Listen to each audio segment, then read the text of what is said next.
Drama वगैरह में कौन एक्टिव रहता था सबसे ज्यादा? ड्रामा में तो आई थिंक मैं ही रहा हूँ, जो थोड़ा बहुत रहा हूँ, राइट? स्कूल के टाइम वो भी, हाँ स्कूल के कॉलेज में कॉलेज में हमारी जिंदगी ड्रामा था रंजित।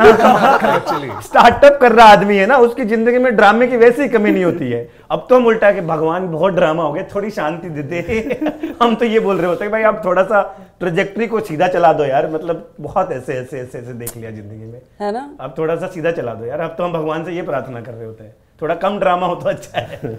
ये तो है। तो हर्ष, आप क्या कर रहे हैं अभी स्टेज के लिए? मतलब क्या जिम्मेदारी निभा रहे हैं आप स्टेज में? डिफाइन करना तो बहुत मुश्किल है। हाँ। माधव की जिम्मेदारी। माधव। लेकिन हाँ देखिए, मतलब एज अ फाउंडर करते तो सब कुछ सभी हैं, है ना?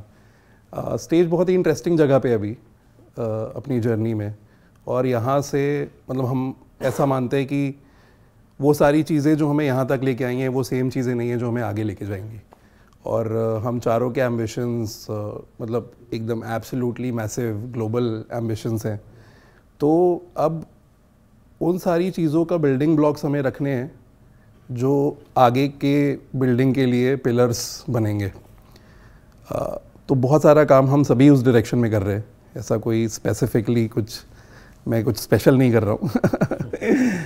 लेकिन हाँ, मतलब अगर हम स्किल सेट्स के पॉइंट ऑफ व्यू से बात करें तो मैं प्रोडक्ट और स्ट्रैटेजी पे फोकस करता हूँ।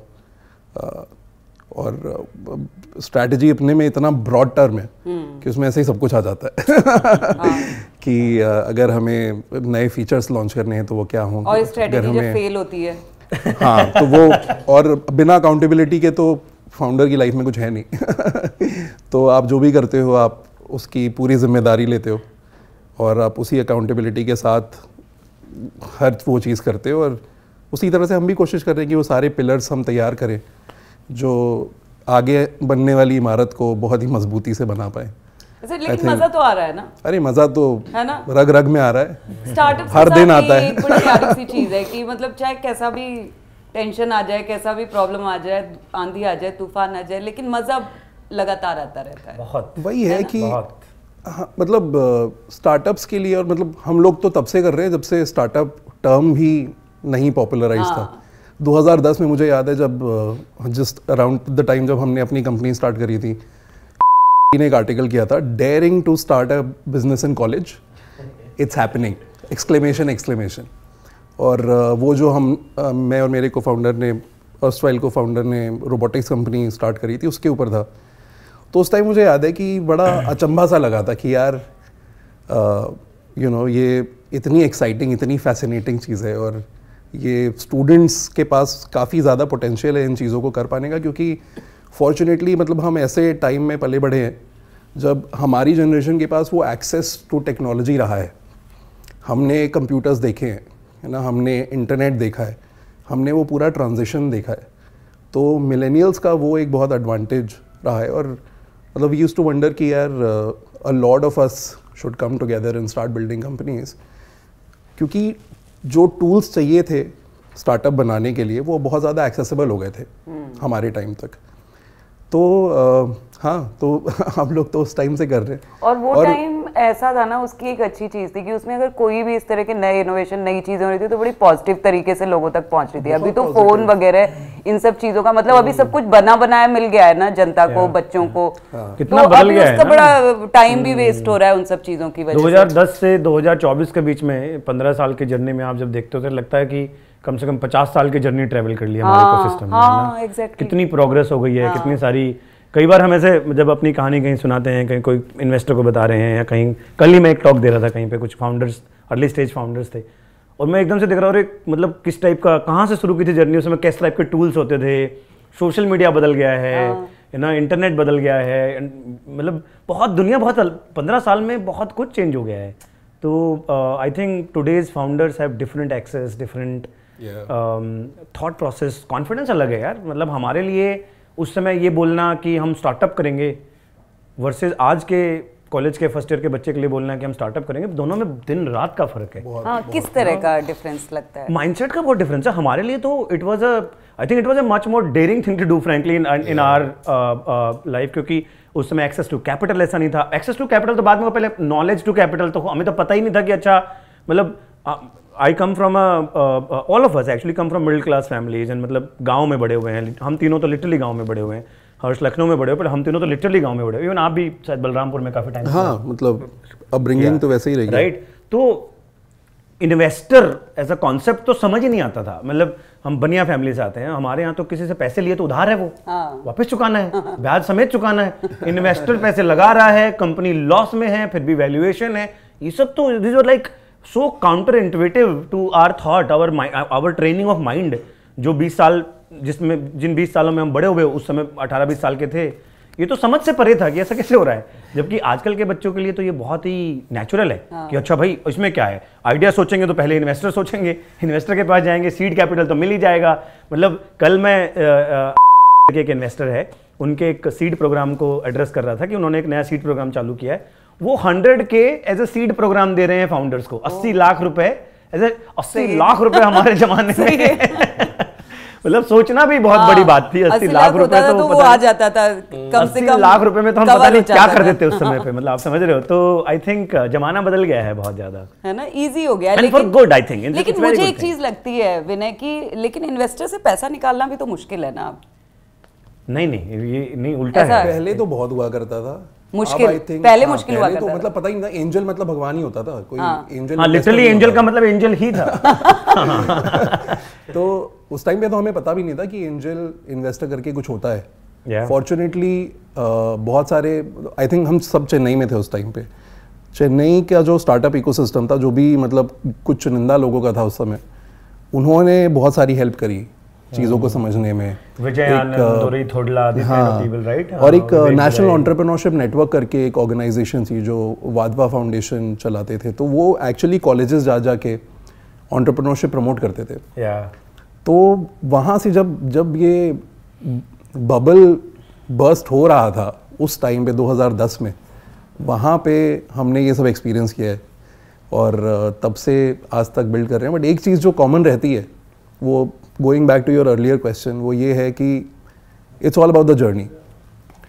एनी एंटरप्रेन्योर, कोई भी फाउंडर अगर ये सोच के कुछ भी बिल्ड कर रहा है कि एक इवेंचुअल आउटकम के लिए मैं बनाऊंगा, उनकी जर्नी मतलब खाली एंग्जाइटी और परेशानी से ही भरी होगी। आप सुबह उठते हो, आप ये सोचते हो कि यार आज क्या करना है और उसमें कितना मजा आने वाला है।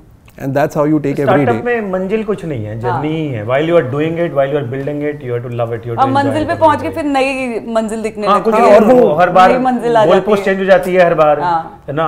आपने कंपनी बना ली, आईपीओ कर दिया, बेच दी, कुछ कर, फिर क्या, फिर दूसरी बनानी पड़ेगी। तो you have to enjoy. It's not about an final outcome. It's about enjoying every day basically while you are building it. और across the board, even जो एंटरप्रेन्योर्स हैं जिन्होंने जैसे कंपनीज आईपीओ कर दी हैं या बहुत बड़े बड़े नाम बना लिए, उनसे भी आप जाके पूछोगे ना, तो ये डेस्टिनेशन का गेम है ही नहीं, because there is no destination. आप बस एक एक कदम, हर कदम बढ़ते जाते हो। कभी दौड़ रहे होते हो, कभी भाग रहे होते हो, कभी पीछे जा रहे होते हो। कभी धूप बहुत तेज हो जाती है, कभी आंधी तूफान आ जाता है। लेकिन वही है कि you have to enjoy the process. वो प्रोसेस के बारे में है सब कुछ। अभी प्रवीण पे आते हैं। प्रवीण तब से स्माइल करते हुए बैठे हुए हैं। प्रवीण कुछ बताएं, आप बताएं। प्रवीण से शुरू करते हैं। कंपनी नहीं, हम क्रांति हैं। क्या है ये स्टेज, क्या है? स्टेज तो अपने आप में क्रांति ही है जिसको हम बोल रहे हैं। एंड 4 साल हो गए अभी हमें। 2019 में शुरुआत की थी हमने स्टेज की। उससे पहले एक बहुत ही अमेजिंग जर्नी रही हम सबकी साथ में। और स्टेज का जो विज़न है वो है अपने देश की बोलियों में कंटेंट बनाना, बोलियों को आगे लेके आना। और जो हम रिसर्च कर रहे थे, लिटरली हमें खुद को नहीं पता था कि हमारे देश में अभी भी 19,000 बोलियां तो बोली जाती हैं, जिनका रिकॉर्ड है अभी भी, और लाखों बोलियां जो पहले अभी ख़त्म हो चुकी हैं, जिनका कोई डेटा नहीं है। तो हमारा देश इतना अलग अलग बोलियों में बोलता है। तो जब मैं हरियाणा से आता हूँ, जब मैं मेरे मम्मी पापा से बात करता हूँ या जब मैं गांव में किसी से बात करता हूँ, तो मैं भी हरियाणवी में बात करता हूँ, क्योंकि वो फीलिंग, वो इमोशन जो है वो इतना ट्रू होता है, वो इतना सच होता है कि उसमें आपको मज़ा आता है, आप उसको जीते हो हर रोज़। तो हमें यही समझ में आया कि बोलियां इस देश का असली खजाना है, उसको उसमें बहुत कुछ छुपा हुआ है। और जब हम काम करने लगे तो हमें बहुत कुछ ऐसा हर रोज़ निकल के आया सामने कि हाँ, यहाँ तो इतने सारे इमोशंस, फीलिंग, कनेक्शंस जुड़े हुए हैं लोगों के। अभी स्टेज हरियाणवी और राजस्थानी 2 बोलियों में प्रीमियम और सेंसिबल कंटेंट बनाता है। और हमें लगता है कि जो भारत की जनता है वो क्वालिटी डिजर्व करती है। अगर आप उसको वैल्यू डिलीवर करते हो तो वो आपको उतना ही रिस्पेक्ट से वापस आपका वैल्यू करती है। बिल्कुल। तो जब हमने शुरू किया था तो हमें लगा, हमें बहुत लोगों ने बोला था कि भारत की जनता वो भी बोलियों में कंटेंट देखेगी क्या कभी, या बोलियों में कंटेंट बन भी सकता है क्या कभी, क्या मतलब क्या वो जनता पैसा देगी कंटेंट देगी, ऐसे सवाल आते थे स्टार्टिंग में। बट जब हमने शुरू किया, प्रीमियम कंटेंट बनाना शुरू किया, क्वालिटी कंटेंट बनाना शुरू किया, तो भारत की जनता ने भी हमें वैसे ही रिस्पांस दिया। और आज स्टेज को ऑलरेडी 75 लाख लोगों ने डाउनलोड किया है ऐप को। इतने सारे लोग ऑलरेडी जुड़े हैं स्टेज के साथ में। 75 लाख, 75 लाख, वो भी सिर्फ हरियाणा राजस्थान में, सिर्फ 2 जगह से। तो इतना पोटेंशियल है मार्केट के। और ये कितने साल में हुआ ये? 4 साल में। 4 साल में। 1 नवंबर 2019 को शुरू किया है हमने। हाँ, 4 साल ही हुए। 4 साल अभी हमें कंप्लीट हुए हैं। राजस्थान उसमें से भी पहले 3 साल केवल हरियाणा के हैं। राजस्थान में तो केवल 1 साल हुआ है। 75 लाख में से राजस्थान में केवल 10-12 लाख हैं, 15 लाख के आसपास है। सिर्फ 60 लाख लोगों ने हरियाणा में, टोटल पॉपुलेशन उस स्टेट की है 3.5 करोड़। 3.5 करोड़ की पॉपुलेशन, 3 से 3.5 करोड़ की पॉपुलेशन है। उसमें से 60 लाख लोग हरियाणा के स्टेज ऐप को डाउनलोड कर चुके हैं एटलीस्ट एक बार। क्या बात है, वो वाला दिन देखना है जब वो 3.5 करोड़ लोग सबके सब आ जाएं। बिल्कुल बिल्कुल। 140 करोड़ सपना 140 करोड़ का है रचना। सपना 140 करोड़ का है कि हर देश के हर नागरिक जो बोली में बात करता है वो अपनी बोली पे प्राउड फील करेगा और वो डाउनलोड करेगा स्टेज को, वो अपनी बोली में कंटेंट देखेगा। दैट इज द, वही विजन के साथ हम, वही तो क्रांति है। वही, हाँ, इसीलिए हम अपने आप को कंपनी नहीं, हम क्रांति हैं। और ये जो है ना, ये लाइन कहाँ से आई थी ना, ये जो कंपनी है ना, ये ऐसे नॉर्मली बन नहीं सकती है। मैं सही बताऊं तो आपको ना, ये ऐसे, एक तो पागल लोग इस तरह की चीजों को शुरू करते हैं। क्रांति जब तक होगी नहीं तब तक बनेगी नहीं ऐसी कंपनी। नॉर्मल लोग तो हम अपने आप को नॉर्मल मानते नहीं। मुझे नहीं लगता we are like normal founders, normal entrepreneurs. क्योंकि ये जिस जगह में हम जा रहे हैं, जिस मार्केट को हम, वहाँ कुछ है नहीं पहले से। वहाँ आगे तो वो सुरंग है, उस सुरंग में भी आपको दिख नहीं रहा कि लाइट है भी क्या नहीं है। उस सुरंग में जा रहे हैं हम लोग तो। और जब आप उस सुरंग को खोद रहे हो, जा रहे हो तो बहुत सारी ऐसी कठिनाइयाँ आती हैं जो आपको ही पहली बार सोल्व करनी है वहाँ के लिए। तो ये जो क्रांति है ना, ये इसीलिए आ रही क्योंकि यहाँ पे सब कुछ पहली बार हो रहा है। और सब लोग इसमें, ये सिर्फ 4 लोग नहीं, ये हमारी जो जनता है ना, जो कंटेंट देखने के लिए आती है, वो भी वैसे ही रिएक्ट करती है जब उनके सामने हम जाते हैं। वो भी अपने आप को क्रांतिकारी समझते हैं। लोग हमें बोलते हैं कि आप बोलियां बचा रहे हो, आप संस्कृति बचा रहे हो। ये नॉर्मल कंपनी, हमारा यूज़र ऐप पे रिव्यू देने आता है तो बोलता है कि आप लोगों ने हमारी संस्कृति को बचा दिया है, आप लोगों ने हमारी बोलियों को बचा दिया है। कौन सी कंपनी में कौन से यूजर्स आके आपको बोलेंगे, वो पे कर रहे हैं जबकि वो आपको कंटेंट देखने के लिए। स्टिल वो जो कनेक्शन है वो इस तरीके का। तो इसलिए हमें लगता है कि कंपनी नहीं, हम क्रांति हैं। और जो काम भी है वो क्रांति वाला काम हो रहा है। And just to add one line to that कि बोली एक लाइन नहीं, और भी ज्यादा भी लाइन बोल सकते हो। बोली बचाना, संस्कृति बचाना, ये सब कॉर्पोरेट स्ट्रक्चर्स के काम नहीं होते हैं। कभी कंपनियां नहीं करती ये सब काम। इन सब के लिए आंदोलन लगता है, आंदोलन सड़कों पे बनता है। और हम अपनी कंपनी, हमें लगता है जनरली सड़कों पे ही बना रहे हैं।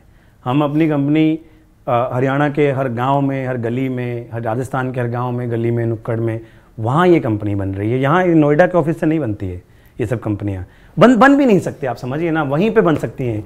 और इसलिए हम बोलते हैं कि ये क्रांति है, कि ये भाई एक क्रांति खड़ी करके, एक आंदोलन खड़े करके, people's movement is what you know is needed to serve save dialects and cultures. बोलियाँ और संस्कृति, लोगों का एक आंदोलन ही उसको बचा सकता है। और वो सड़कों पे ही बनता है। तो इसलिए भी हम बोलते हैं कि ये बहुत इंपॉर्टेंट है अपने दिमाग में रखना इस बात को, कि अगर इसको कंपनी की तरह सोचेंगे, कॉर्पोरेट स्ट्रक्चर की तरह सोचेंगे, तो हम जो असल में करना चाहते हैं वो उससे नॉर्थ स्टार मैट्रिक चेंज हो जाएगा। कंपनी अगर सोचेंगे तो सब्सक्रिप्शन से पैसा कैसे बनाना है, ज़्यादा पैसा कैसे निकालना है। अभी फोकस क्या है कि लोगों की बोली, लोगों की संस्कृति कैसे ज़्यादा से ज़्यादा बचे, फले फूले, आगे बढ़े। इसलिए बार बार अपने दिमाग को ट्रेन करते रहते हैं हम ये बोल बोल के कि कंपनी नहीं, हम क्रांति हैं। क्रांति की तरह सोचना है, ऑर्गेनिक सोचना है, ना कि कंपनी की तरह कॉर्पोरेट माइंडसेट से सोचना है बेसिकली। इसलिए भी ये पहन के घूमते रहते हैं, जहाँ जाएं वही यही लेके जाते हैं, सारे दिन अपने आप को बताते रहते हैं कि भाई कंपनी नहीं, हम। यूजर को क्या समझ, यूजर शायद ना समझे इस बात को, यूजर के लिए शायद फर्क भी नहीं है इस बात का कि कंपनी क्रांति, ठीक है भाई, वो आपके मोमेंट को देख रहा है, लेकिन जो बनाने वाले हैं ना उनके दिमाग में ये फिट होना बहुत जरूरी है कि भैया ये क्रांति है, कंपनी नहीं है, कॉर्पोरेट स्ट्रक्चर से मत सोचना है इसको।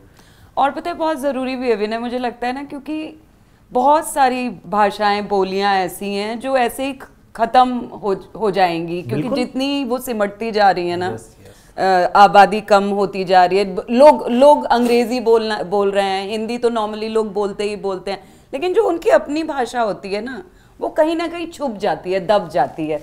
तो बहुत ज़रूरी, मतलब स्टेज तो सिर्फ हरियाणा में या राजस्थान में ही नहीं, बाकी बोलियों को भी ज़रूरत है स्टेज की।